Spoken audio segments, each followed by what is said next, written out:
Bienvenidos a esta nueva explicación. Hoy vamos a sumergirnos de lleno en un rompecabezas inmenso y supercomplejo al que nos enfrentamos a nivel global, nuestras opciones energéticas y un concepto que es literalmente crítico para la supervivencia de cualquier nación, la seguridad energética. Vamos a desentrañar cómo las sociedades toman esas decisiones monumentales sobre la energía que nos mueve a diario y qué impacto brutal tienen en el equilibrio de poder mundial. Nuestra hoja de ruta de hoy es la siguiente.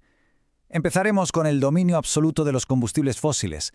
Pasaremos a las alternativas como las renovables y la energía nuclear. Definiremos qué es exactamente la seguridad energética. Veremos cómo afecta esto a la geopolítica. Analizaremos los factores que influyen en nuestras decisiones y, por último, hablaremos de eficiencia y conservación. Vamos a ello. Sección 1. El dominio de los combustibles fósiles. Para empezar, tenemos que tener muy clara nuestra línea base. Fijaos, los combustibles fósiles, que en el fondo no son más que energía solar que lleva almacenada bajo tierra millones de años, aportan la inmensa mayoría de la energía que consume la humanidad. Y a ver, aunque sus impactos ambientales y de producción varían una barbaridad, la realidad es que esperamos que su uso siga subiendo para alimentar nuestra demanda global. Mirad esta cita de Al Gore del año 2008.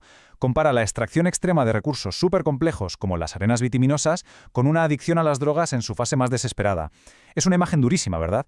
Pero refleja a la perfección cómo estamos exprimiendo el sistema cuando las fuentes más fáciles de alcanzar se nos van agotando. Y hablando de exprimir, aquí hay un matiz técnico que resulta súper interesante. La diferencia entre un recurso y una reserva. Un recurso es simplemente todo lo que hay bajo tierra, una cantidad estática y fija, pero una reserva es la parte de ese recurso que realmente es viable extraer y usar económicamente. Y esto es clave, las reservas no son números tallados en piedra, suben y bajan constantemente dependiendo de los avances tecnológicos, de la economía o incluso de las leyes que se aprueben en cada país. Y claro, ver este gráfico es como mirar directamente a un reloj de arena que se nos acaba.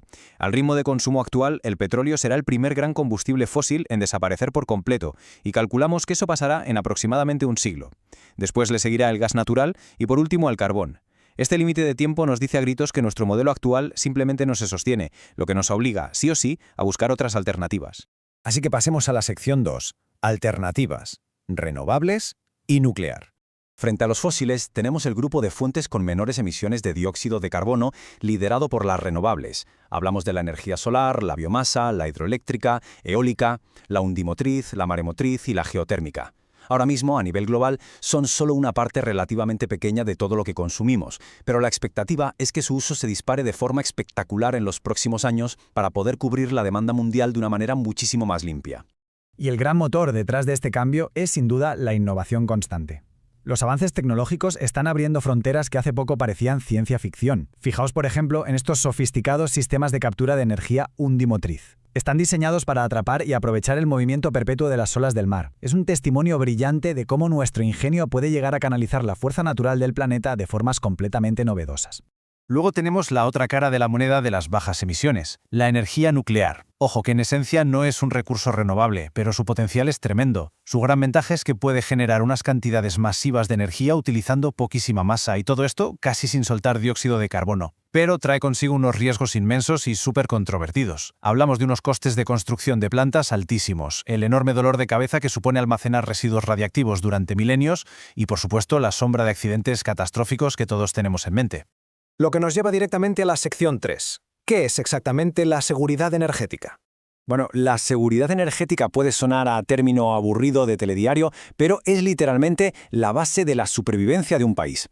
Se define como tener un suministro de energía que sea adecuado, fiable, que sea asequible para la población y que además le otorgue a la nación un buen grado de independencia. Básicamente significa tener la tranquilidad de que nadie desde fuera te va a apagar la luz o te va a paralizar la economía por un berrinche o una presión externa. Pero, claro, la realidad es bastante más complicada. Sección 4. Geopolítica y conflictos energéticos. En este tablero mundial, la distribución desigual de estas fuentes de energía es exactamente lo que genera roces constantes. Y un detalle clave, las rutas para transportar esa energía valen tanto como el recurso en sí mismo. Este mapa es un ejemplo perfecto de esto.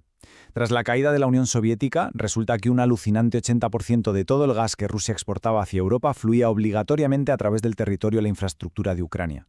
Imaginaos la tensión matemática del conflicto. Si un país controla la extracción del recurso y otro país totalmente distinto controla los tubos por los que pasa ese recurso, una disponibilidad y distribución tan poco equitativa conduce irremediablemente a conflictos.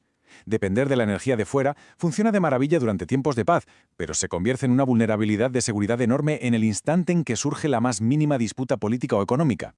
Entonces, con todo esto en juego, pasamos a la sección 5, factores de elección energética. ¿Cómo decide una sociedad qué energía usar? A ver, no es fruto de la casualidad. Es un rompecabezas súper complejo. Depende directamente de la disponibilidad que tengas en casa frente a lo que tienes que importar. Pero también influye muchísimo la búsqueda de la sustentabilidad, los avances científicos del momento, las actitudes culturales de la gente, la política, la economía y, por supuesto, las consideraciones ambientales. Todos estos elementos se acaban mezclando y son los que moldean el nivel de seguridad e independencia energética de cada país.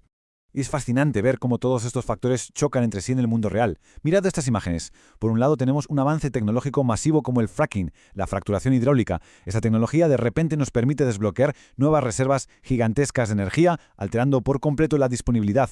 Pero por otro lado, esta misma innovación choca frontalmente con preocupaciones ambientales y actitudes culturales locales, lo que genera un rechazo inmenso y protestas a nivel internacional, como vemos en el mapa europeo. Es un choque de prioridades constante a la hora de organizar el suministro de un territorio. Y así llegamos a la última parte, sección 6, eficiencia y conservación. Dado que nuestra sed mundial de energía no para de crecer, y como ya hemos visto los recursos tienen límites muy claros, hay una estrategia que nunca falla: mejorar nuestra eficiencia energética y conservar al máximo la energía. Básicamente, hacer más usando menos. Es la forma más directa y eficaz de frenar el crecimiento de la demanda y, de paso, es la mejor manera de fortalecer y blindar la seguridad energética de cualquier nación, reduciendo el riesgo de depender del exterior. Para cerrar este espacio de hoy, quiero dejaros con una pregunta para darle un par de vueltas, muy en la línea de la teoría del conocimiento. Con toda esta avalancha de información cruzada, de intereses políticos, económicos y geopolíticos que rodea la energía, ¿cómo podemos distinguir de forma rigurosa entre una afirmación con respaldo realmente científico y un simple reclamo pseudocientífico a la hora de elegir nuestro futuro energético? Aprender a hacer este filtro va a ser absolutamente crucial para el éxito de nuestras sociedades en las próximas décadas.